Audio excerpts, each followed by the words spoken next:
দীর্ঘদিন পর press conference করে দল ঘোষণা করেছেন নির্বাচকরা। গেল কয়েক মাস কোন দলে কে সুযোগ পাচ্ছেন, কেন সুযোগ পাচ্ছেন সেসব প্রশ্নের উত্তর পাওয়া ছিল একেবারেই দুষ্কর। মেইলে দল ঘোষণা করায় জবাবদিহিতার জন্য পাওয়া যায়নি কাউকে। এমনকি ঘরোয়া লিগ দেখতে মাঠে আসেন না চিফ সিলেক্টর, এই নিয়েও প্রশ্ন ওঠে। যদিও কাজী আশরাফ হোসেন লিপুর দাবি যে এই পুরো ব্যাপারটা একটা প্রশ্নের অবশ্যই অবতারণা ঘটায়। তবে এমন প্রশ্নের জবাবে ক্রিকেট অপারেশনস চেয়ারম্যান জানিয়েছেন দল নিয়ে সবার পরিষ্কার ধারণা থাকা উচিত। লিটন কুমার দাস, ক্যাপ্টেন। পাকিস্তান ও আরব আমিরাতের বিপক্ষে সিরিজের জন্য দল ঘোষণা করছেন বিসিবির প্রধান নির্বাচক গাজী আশরাফ হোসেন লিপু। যদিও তিনি দায়িত্ব পাওয়ার পর এমন চিত্র দেখা মিলেছে কালে ভদ্রে। এ দল এইচপি, ইমার্জিং কিংবা জাতীয় দল, বেশিরভাগ ক্ষেত্রেই মেইল করে জানিয়ে দেওয়া হয় স্কোয়াড, যেখানে থাকে না ব্যাখ্যা, না মুখোমুখি হতে হয় গণমাধ্যমের প্রশ্নের। এদিকে বিতর্কিত কিংবা সমালোচনার ঝড় বয়ে গেলেও মিনহাজুল আবেদিন নান্নুর নেতৃত্বাধীন নির্বাচক প্যানেল বরাবরই সম্মুখীন হয়েছে প্রশ্নের, ছিল জবাবদিহিতাও। কিন্তু এখন তা কতটুকুই বা আছে?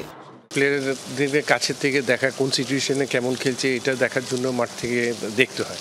মাঠে খুব কাছাকাছি খেলোয়াড়ের পাশে না গেলে এটা ভেরি ডিফিকাল্ট আজ করা। প্লেয়ারের অ্যাটিটিউডটা কি, অ্যাপ্রোচটা কি, তো এটা জানার জন্য সিলেক্টরকে সামনাসামনি যেতেই হয়। এটা আমার পার্সোনাল থিওরি, যেটা আমি ফলো করতাম। এদিকে ক্রিকেট অপারেশনস চেয়ারম্যানও মনে করেন দল নিয়ে সবার পরিষ্কার ধারণা থাকা উচিত। এটা হয়তো রিসেন্ট ট্রেন্ড, এই সম্পর্কে পরিষ্কার ধারণা সবার থাকা উচিত। মিলেই আলোচনা করে দেখতে পারি। তারা যদি মনে করে যে তারা আলোচনা করতে চায় প্রেসের সাথে, তারা আলোচনা করতেই পারে।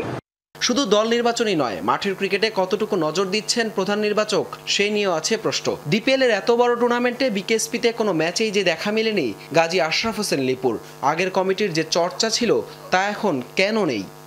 সবার কিন্তু জানার একটা আগ্রহ থাকে, এই খেলোয়াড়কে কেন নিলাম এবং এই খেলোয়াড়কে কেন বাদ দেওয়া হলো। এটা কিন্তু বিশ্লেষণটা অবশ্যই দেওয়া উচিত। এবং এটা যেটা বললাম যে এখনকার সিলেকশন প্যানেল কীভাবে কি চিন্তা করে, এটা ওদের ব্যাপার। আমাদের সময় আমরা পুরোপুরি, আমি মনে করি যে আমরা মাঠে খুব কাছে থেকে খেলোয়াড়দেরকে দেখতাম এবং যা কিছু ব্রিফ করার আছে করে দিতাম। লাইভ স্ট্রিমিংয়ে আমরা ঘরে বসে অনেক বড় স্ক্রিনেও কিংবা আমাদের অন্য কাজ করার মাঝে মাঝে আমাদের অফিসে বসেও আমরা কিন্তু আমাদের নির্দিষ্ট খেলার উপরে চোখ রাখতে পারছিলাম। বিকেএসপি আমাদের জন্য আসলে একটু দূরে হয়ে যায়, 3 ঘন্টা যাওয়া আসা এবং এগুলো মনিটর করার জন্য।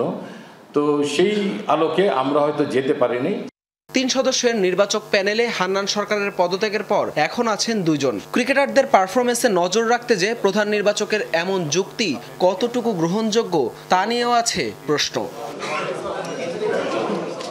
হাসান আল মারুফ, যমুনা স্পোর্টস, ঢাকা।